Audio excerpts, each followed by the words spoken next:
Constantly backwards talking, though, with that Yoda thing. It's extremely annoying. No, it's been really cool. We're taking it around the country, and folks can go to my website to check it out, where we're going to be, paulmecurio.com. But it's been really cool and sort of a breakout from my stand-up. Okay, cool. Yeah. So, Gary, you and your producers put together this topic. We did. And I love it's nukes. Mm-hmm. I love me some nukes. Not the missile kind.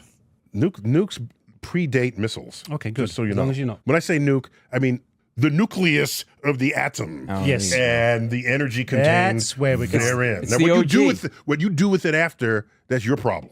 That is, okay, so Set up this show. What do you have? AI data centers. Well, we know what they are. What we don't quite know yet is how we are going to supply their rapidly increasing energy demands with reliable and clean energy. So where do we look? Fossil fuels are being phased out. Well, maybe. Sustainables do not suit everyone, and who needs a giant nuclear power plant in their backyard? So what are our options? Climate change means our energy must be clean, reliable. Scale storage, which is the only comparable reliable 24/7 clean energy that involves renewables, right? Alternatives would be natural gas with carbon capture. Cheaper, certainly, maybe between $100 at the high end and $60 per megawatt hour at the low end. Geothermal has a very, very big range, but very similar to nuclear, $130 at the high end, $57 at the low end.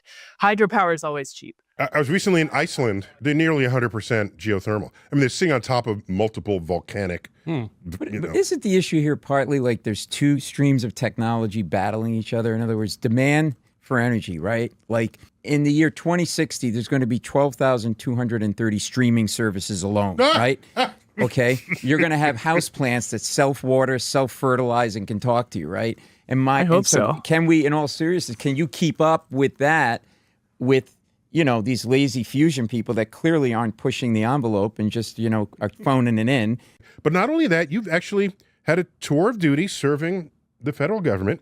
You were Assistant Secretary for Nuclear Energy in the Department of Energy, 2022 to 2024. So you did a little tour of duty there. So you've seen it all. So Kathryn, could you just remind everybody the difference between fusion and fission? Yeah. So in fission, which is conventional nuclear power here in the United States and around the world, you break apart heavy atom like uranium-235 or plutonium-239, whereas fusion gains energy from the binding reaction between two light particles fusing, and these would be isotopes of helium or hydrogen typically. And so you're talking about completely different ends of the periodic table. The forces that hold a nucleus together, the binding energy of that nucleus, you can achieve a net increase, a net sort of output in energy by coming down the isotopic curve. It was always that way, and these then just became evidence for it. And so there's a lot of rebranding that's going to have to happen going forward if nuclear energy is going to rejoin the conversation. So what are your challenges squaring that circle from the sources of energy people typically talk about, especially in the green movement, and nuclear energy as a kind of wannabe as part of that conversation? Yeah, absolutely. I think a lot of it's around numerics, right? Talking to people about the metrics that matter.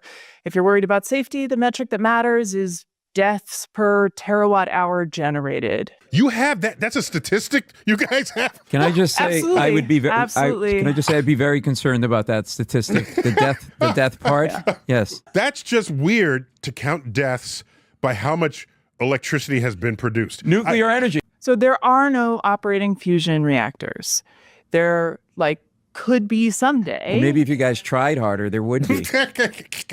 Yeah, I'm not a fusion scientist. I work in a nuclear Here we plasma go. radio. It's not me, it's Here them. we go. Okay. We went that way. By the way, when you were at the Department of Energy, when you left your office at night, would you turn the thermostat down? I'm just curious. Absolutely. Okay, good. Absolutely.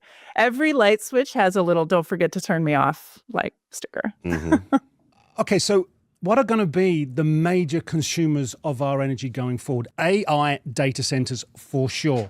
Then we look at maybe quantum computing. We've got bit mining, throw in the development of electric vehicles. I mean, we may have already calculated because I've joined the DOE, obviously, we may have calculated already, but have we calculated enough in terms of how exponentially this consumption is going to go? Yeah, it's totally data centers and things like that, but it's also increased electrification, like for EVs, but all kinds of other things as well. And an increased sort of revival of industrial manufacturing that requires not just electricity, but heat. We see carbon-free steel companies wanting to start up in the United States, and they don't have enough heat. Where do you get heat? Usually you burn fossil fuels. Very few clean energy sources are available to provide that direct heat. Nuclear is there for it. So yeah, we have a huge amount of demand. Are we even factoring it in? The projections for how much new gigawatt worth, many tens of gigawatts worth of capacity are going to be needed to support data centers in the coming decades, to support these kinds of endeavors.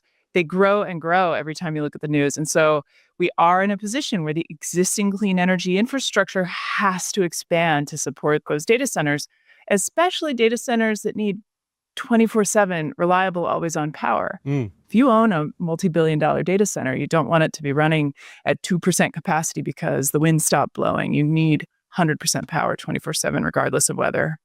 And the issue there is in sort of these data centers. Which are and will continue to be everywhere, and the scaling of traditional power plants, nuclear power plants.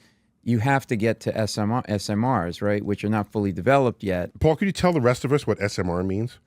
Small Modular Reactors. Did he get it right, Kathryn? Yeah. He did. Okay. Kathryn, you know how exhausting it is that I have to carry this guy all the time? But in that sense, the proximity is an issue, right? Because if your data centers are too far away from the source, the nuclear source of energy, you're going to have loss of data, loss of energy. And so it becomes sort of being able to build a lot of these SMRs, which are smaller and can be closer to the data centers. Yeah, you're absolutely right. Transmission, especially building new high voltage power lines to move gigawatts of power from a generator to a consumer, is expensive. It cuts through land that usually needs permits. Sometimes it can be very slow. So co-locating data centers. Our good friends, the SMRs, are any of them going to be able to recycle that spent fuel? Some of them could. I mentioned sodium-cooled fast reactors earlier, which have metal fuel. And while TerraPower isn't currently planning to recycle in the United States, it is an amenable technology for the kinds of recycling that other nations do. France, for example, recycles a great deal of their spent nuclear fuel, resulting in lower volumes, lower masses, and much shorter lifetimes of long-term radioactivity by putting the longest lived and most useful isotopes back in the reactor. We could do that, but in the United States, we don't currently have the infrastructure to do that. So it would take a real government effort to move forward on recycling. But, when I was at DOE, this was definitely something that we were continuing to do research on. And there was a great deal of interest from the commercial side in seeing recycling be back on the table in terms of options. Molten salt reactors also were mentioned earlier. I should note, in the SMR, MSR universe, molten salt reactors are also very amenable to recycling. I like the ASMR universe. And? Yes. How's your nuclear power doing? Yes. Tell me about it. Yes. So are we still mining uranium? There's still plenty of uranium left in Earth's crust for this? Yeah, we are still mining uranium. Some of the best uranium in the world comes from mines in Canada, but it exists in a lot of places, including the United States, Australia, Kazakhstan. How about Greenland? Oh, gosh, too soon. So, yeah, I think the reality is, unless you do a great deal of recycling, you're going to continue to mine uranium.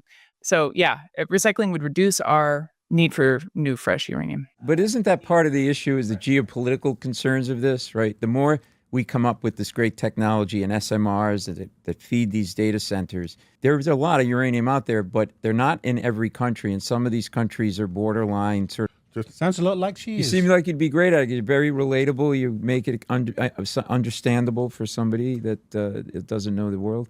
I could borrow a few jokes, though. I don't think they laugh enough. $50 a joke. You're in. And I want to go in your bunker when the whole place melts down from nuclear. I know you got the best bunker. I know you do. Only if I get to go to the party with the reactor in the basement. There you go. Hey. It all comes full circle. Well, let me offer a cosmic perspective here, All right. if I may. You may. Yeah. Those of us old enough remember back in the 50s and 60s where people were imagining futures, and you didn't have to wait longer than a month, maybe not even a week, before one of the major magazines, Life magazine, Look magazine, had a cover story, the city of tomorrow, the home of tomorrow, transportation of tomorrow, food of tomorrow. And you'd see these artists' illustrations of what tomorrow would look like. And that tomorrow was not infinitely far away. It was like in your lifetime. What every single one of those projections got wrong was the assumption that we'd have unlimited access to energy. Because every one of those illustrations, they had flying cars, motorized sidewalks, everything was in motion from a power source, an energy source. And what it got wrong was, no, we didn't walk into a future of unlimited energy. We walked into a future of cheap computing. So we became an information technology future, not an energy technology future. And what I wonder now, hearing these developments on the horizon and our needs that will require. So I would say that renewables are safe, nuclear is safe, geothermal is safe. It's really the fossils you need to be worried about when you're talking about safety, because they impact human health in a really demonstrable, clear way. How many people ever have died mining coal?